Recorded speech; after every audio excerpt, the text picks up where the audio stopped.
Solve the equation and check the solution. 3x minus 7 equals 11. To solve the equation, we need to isolate x on one side of the equation. To do that, we'll first add 7 to both sides. We have 3x equals 11 plus 7, or 18. We then divide both sides of the equation by 3, and we get x equals 6. Now we need to check this solution. To check, we'll substitute 6 for x into the original equation and verify that a true statement results.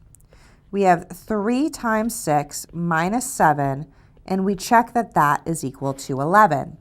3 times 6 is 18, so we have 18 minus 7, and on the right side of the equation we have 11.